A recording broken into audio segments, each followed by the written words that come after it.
रह जाए। समता मूलक नहीं, समता सुलक है। समता मूलक समाज में है। आप समता सुलक ना बनिए, ना तो हमको बनाइए, नहीं तो भाई हमको अपने समर्थन में कुछ ना कुछ तो करना पड़ेगा जी। बाकी विरोध अपने आप। आप देख रहे प्रचंड भारत न्यूज। देश में 13 जनवरी 2026 के बाद जब से यूजीसी एक्ट 2026 आया है तब से उबाल मचा हुआ है। चाहे वकील साहब लोग हों, चाहे यूनिवर्सिटीज हों, चाहे घर की महिलाएं हों, स्टूडेंट्स हों और घर के बूढ़े और बूढ़ी लोग हों, सब यूजीसी के बारे में चर्चा कर रहे हैं। इसी बीच जब हम पहुंचे प्रयागराज यानी इलाहाबाद हाई कोर्ट के ये हमारे वकील साहब लोग हैं, हम इनसे बात करेंगे कि आखिर यूजीसी के मुद्दे पर आप सबकी क्या राय। सर क्या नाम है आपका? जी, हमारा नाम पंकज कुमार राय जी। क्या सोचते हैं सर इस पूरे मुद्दे पर? सर इस मुद्दे पर ये है, इस पे ध्यान दीजिएगा आप। प्रयागराज माँ सरस्वती की नगरी है जी, और यहाँ विद्वान लोग निवास करते हैं जी। सरस्वती यहाँ साक्षात प्रवाह करती हैं जी। इलाहाबाद यूनिवर्सिटी है बगल में। ये हमारे इलाहाबाद एशिया का सबसे बुद्धिजीवी बार और सबसे बड़ा बार माना जाता है। देखिए, हमारा कहना ये है कि गरज ये नहीं कि दिया तेरा हो कि मेरा हो, गरज ये नहीं कि दिया तेरा हो कि मेरा हो। देखिए, नियत की बात है। तो हमारा कहना है कि गरज ये नहीं कि दिया तेरा हो कि मेरा हो, बुझाने वाले की ख्वाहिश है कि सिर्फ अंधेरा हो। देखिए, आज जो मुद्दा जो है कि आज जो सरकार चल रही है, आपको मैं बताना चाहता हूं कि दिल्ली से लेकर कलकत्ता तक जहाँ गंगा और यमुनी तहजीब जहाँ चलती है, जहाँ कृषि प्रधान इलाका है, शिक्षा की व्यवस्था यही दिल्ली से लेकर पंजाब, हरियाणा, उत्तर प्रदेश, बिहार, बंगाल, मध्य प्रदेश, या ये जो क्षेत्र है, यहाँ के लड़के पढ़ते हैं, कृषि करते हैं और नौकरी की तलाश में, रोजगार की तलाश में, पढ़ाई के माध्यम से जो है कि पढ़ते हैं और रोजगार की तलाश में जाते हैं। तो ये जो यूजीसी जो थोपा गया है, ये इसलिए थोपा गया है, ये बहुत ही ऊपर बैठे पूंजीपति कैपिटलिस्ट लोग, वो देश में तमाम तरह के जब मुद्दे उबाल करने लगे, तमाम तरह के मुद्दे, सबसे चरम मुद्दा बेरोजगारी का है। सबसे चरम मुद्दा बेरोजगारी का है। आज मैं आपको बताना चाहता हूं कि एक हुक सी दिल में उठती है, एक दर्द जिगर में होता है। एक हुक सी दिल में उठती है, एक दर्द जिगर में होता है। मैं रात को उठ रोता हूँ जब सारा आलम सोता है। तो बेरोजगारी का आलम ये है, सारे युवा यूनिवर्सिटी में पहले पढ़ने आते थे और उनके अंदर मान लीजिए भूख है, वो तड़प है, क्रोध है। पूंजीपति इसको समझ गए कि युवाओं में तो आक्रोश है। अब उस भाई जो लड़के युवा हैं, पढ़ने आए हैं, बीए कर रहे हैं, बीएससी कर रहे हैं और यूनिवर्सिटी में तमाम पढ़ाइयाँ कर रहे हैं। यूनिवर्सिटी भी, और इलाहाबाद यूनिवर्सिटी बौद्धिक यूनिवर्सिटी है, यहाँ चर्चा पर चर्चा होती रहती है। तो बताइए अब इस मुद्दे में कि देखिए ध्यान भटका। सर आप बात कर रहे हैं कि ये पूंजीपति ने लाया, लेकिन ये तो यूनिवर्सिटी ग्रांट कमीशन और सरकार ने लाया। देखिए, यूनिवर्सिटी ग्रांट कमीशन जो इस समय देश चल रहा है, जो जिस हालातों से देश गुजर रहा है, एक इस देश में एक पत्ता भी अगर कहीं हिल रहा है तो सुनियोजित तरीके से हिल रहा है। बात समझिए, सुनियोजित तरीके से। ये बताइए, यूनिवर्सिटी पहले तो देश के शीर्ष पे जो बैठे हैं वो नॉन मैट्रिक लोग बैठे हैं। नॉन मैट्रिक लोग बैठे हैं। हम आपको स्पष्ट बताना चाहते हैं, क्योंकि ये हमारे वर्ग के, हमारे क्षेत्र के, उत्तर प्रदेश, बिहार, मध्य प्रदेश, पंजाब, हरियाणा, राजस्थान, बंगाल, इस सभी वर्ग के लोग, ये कुछ गुजराती लोग बैठे हैं। ये इनका सिर्फ और सिर्फ, देखिए मैं आपको बताना चाहता हूँ कि जैसे हम लोग बलिया से रहने वाले हैं, हम लोग के दियरा क्षेत्र पड़ता है। हम लोग के यहाँ जब भैंस की चोरी करने कोई चोर आता है तो वो जो है कि भैंस को दूसरे दिशा में लेकर भागता है और घंटी को दूसरे दिशा में लेकर भागता है, क्योंकि उनका मूल मकसद भैंस चोरी करना है।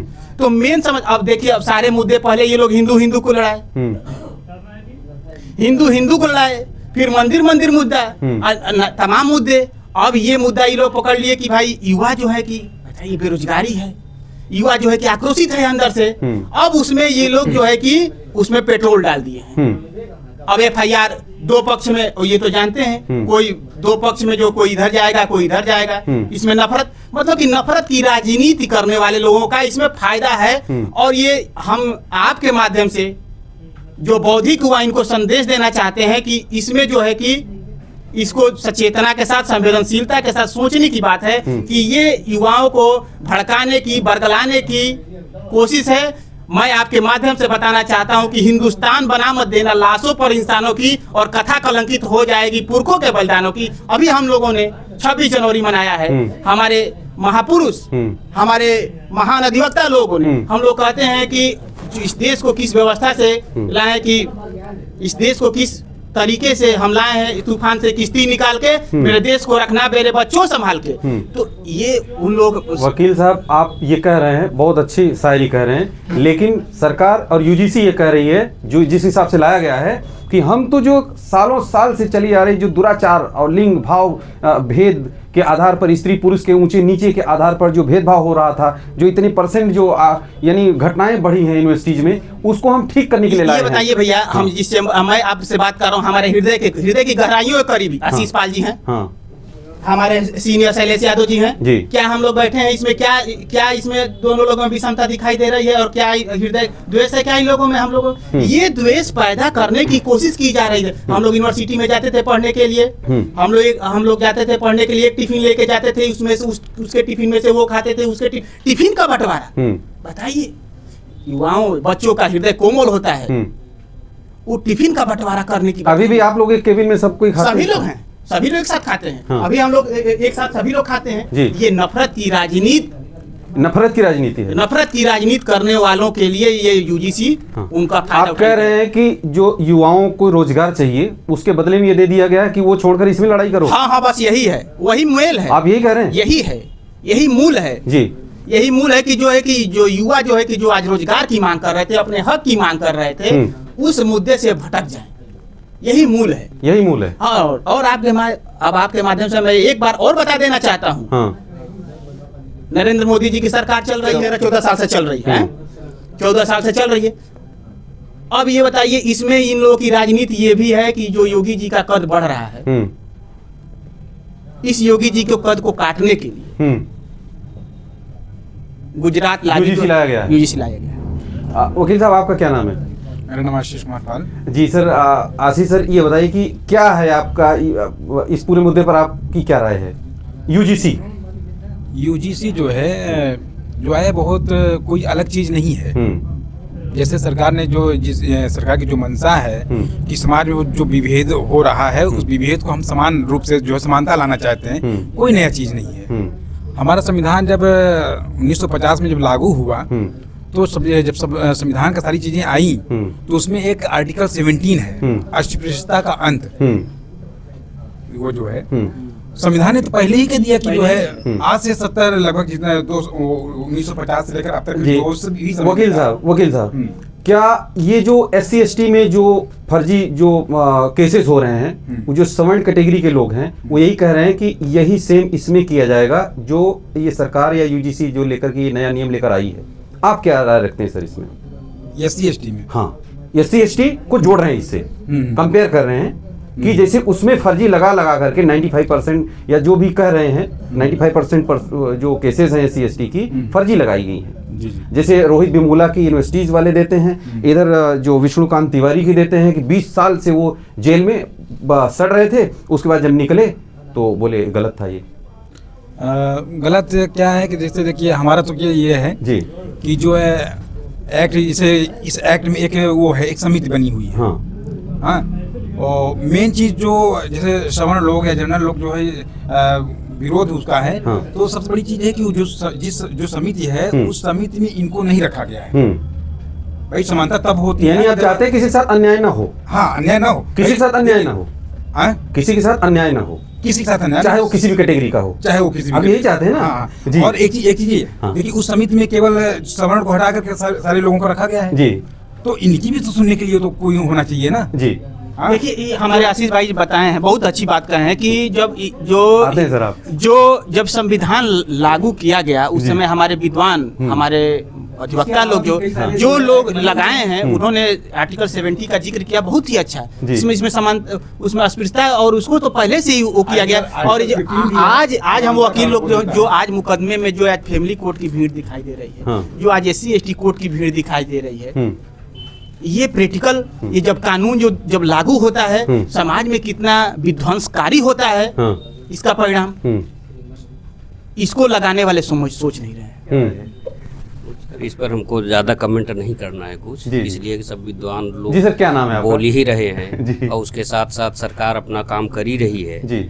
जो उसकी नेक नियत जो नेक नियति में है वो अपना कर रही है। हाँ। और दूसरी चीज़ ये है कि क्या कहते हैं, हम तो बस ये चाहते हैं भाईचारा बनी रहे जी। ऐसा कानून रखें जिसमें भाईचारा में कोई व्यवधान ना हो। हाँ। ठीक है, तो भाईचारा जी सबके लिए जी। कोई ऐसा नहीं है कि मतलब SC ST का अलग हो, अन्य OBC का अलग हो, जनरल का अलग हो जी। जो संविधान की मूल मंशा रही उस मंशा के अनुसार इनको करना चाहिए। तो ये वकील साहब लोग समाज के प्रबुद्ध लोग हैं, इस देश के प्रबुद्ध लोग हैं। अब ये लोग खुद कह रहे हैं कि किसी के साथ कोई भेदभाव न हो, किसी के साथ कोई अन्याय न हो, चाहे वो महिला हो, चाहे पुरुष हो, चाहे किसी भी जाति धर्म का। मेरा नाम अतुल त्रिपाठी है जी। सबसे बड़ी चीज ये, सबसे बड़ा मुद्दा यही है कि मैं सवर्ण जाति से हूँ। हाँ। जो प्रमुख होते हैं उनमें हम प्रमुख हैं। हाँ। हम सबसे बड़ी बात यह है कि समता मूलक समाज में रहते हैं। ये UGC है, समता सुलभ बन के आई है, ठीक ना। तो इसके लिए एक ही शब्द कहेंगे, एक ही लाइन में, कि कब तक काले कानून का कोड़ा चलाओगे, UGC लाकर क्या गधों को घोड़ा बनाओगे, और तुम्हारे नस्लों की नस्लें भी खप जाएंगी, फिर भी सवर्णों का एक रोमा भी नहीं उखाड़ पाओगे UGC वालों। इसको थोड़ा सा संभल के रहो, एक के चक्कर में दूसरे के सुलक ना बन जाओ। जो बच्ची है उसको बच्ची रहने दो। SC ST पहले से ही था, 99% केसेस इसमें फर्जी ही आते हैं। जब कभी हम SC ST को डिफेंड करते हैं अपने कोर्ट्स में, तो जज साहब ये थोड़ा सा पॉइंट पुट अप करते हैं, क्या इसमें SC ST बनता है? इसमें जो जज बैठे हैं ऑन द ऑनरेबल चेयर पे, वो हमसे कहते हैं कि ये बताइए क्या वकील साहब इसमें SC ST बनता है? यानी पूछते हैं लगाने के लिए क्लू खोजते हैं, एक क्लू खोजते हैं, वहां नहीं मिलता। बावजूद जो ये है फर्जिफिकेशन इसमें होता है। 99% इसमें कौन फंसता है? सिर्फ और सिर्फ सवर्ण। अब यह OBC वालों को भी समझना चाहिए। SC ST में तो OBC लोग भी हैं? नहीं है, नहीं, SC ST आफ्टर UGC आएंगे। हाँ। आफ्टर UGC OBC भी आ जाएंगे। अब OBC वालों को यह भी सोचना है, जो इसके समर्थन में कुछ समर्थन में, कुछ विरोध में। OBC ऊपर नहीं लगता सर? नहीं लगता है। फिर यही तो चीज है ना कि UGC जब आएगी तो OBC भी SC ST वालों की कैटेगरी में आ जाएंगे। अच्छा, ये बात है। अच्छा, ये डर है, ये उनको खुशी है। अच्छा, OBC वालों को। अच्छा, कि भाई इसमें पहले SC ST था, उसमें हम भी पीछे जाते थे। हाँ। अब ये जो हो जाएगा तो इसमें सिर्फ और सिर्फ सवर्ण जाएंगे। हाँ। जो इस चीज का विरोध करने का पर्याय है वो सिर्फ और सिर्फ यही है। अच्छा। क्योंकि इसमें हर तरफ से और हर प्रकार से सिर्फ और सिर्फ सवर्ण पीछे जाएंगे। सवर्ण क्यों टारगेट किया जा रहा है सर? सवर्ण, एक मिनट, यही हम जो एक लाइन कहे ना, कि कब तक आप सवर्णों से इसे नफरत करते फिरेंगे। भाई हमारे क्या सरकार की सोची समझी चाल है? हमारे फोर फादर्स ने क्या किया कौन जाने, क्या सही क्या गलत। लेकिन 100 साल 200 साल पहले के इतिहास पे अगर आप आज के वर्तमान को इस प्रकार से रौंदेंगे तो फिर आप हमसे क्या अपेक्षा करते हैं? आप जहां न्याय करेंगे वहां न्याय की अपेक्षा करेंगे, और जब इस हिसाब से समता सुलभ बनेंगे तो फिर भाई हमको तो कुछ ना कुछ करना पड़ेगा। अब उसके लिए चाहे जो जिस मतलब ये केन प्रकारेण हमको अपना सुरक्षा करना है तो करना है, चाहे विरोध करके चाहे समर्थन करके। जी, अब अगर अपना बचाव करें और आपको उसका विरोध लगे तो यह आपका मंतव्य है कि आप क्या सोच रहे हैं किसी भी पॉइंट को लेकर। जी वकील साहब, ठीक ना। तो बस वही बात है कि अगर UGC इनको नहीं लाना है तो हो सकता है सिर्फ और सिर्फ इस बात पे ना लाएं कि जो हमारी बची खुची बची है वो बची रह जाए, वो बची रह जाए, बची खुची है बची रह जाए। जैसे कि 90% केसेस SC ST के फर्जी रहते हैं, हाँ, तो उसी तरीके से इसमें भी होगा। हाँ। तो इस कानून की फिर से समीक्षा होनी चाहिए। हाई कोर्ट सुप्रीम कोर्ट ने तो इस पे स्टे लगाया ही है। आप सभी कमेंट करके अपनी राय जरूर दीजिएगा, और चैनल पर जो लोग नए हैं सब्सक्राइब जरूर करिएगा। आप सब क्या सोचते हैं इस पूरे UGC के मुद्दे पर, जो गली गली घर घर और चौराहे चौराहे चर्चा हो रही, आपके मन में क्या चल रहा है आप जरूर बताइएगा। जय हिंद।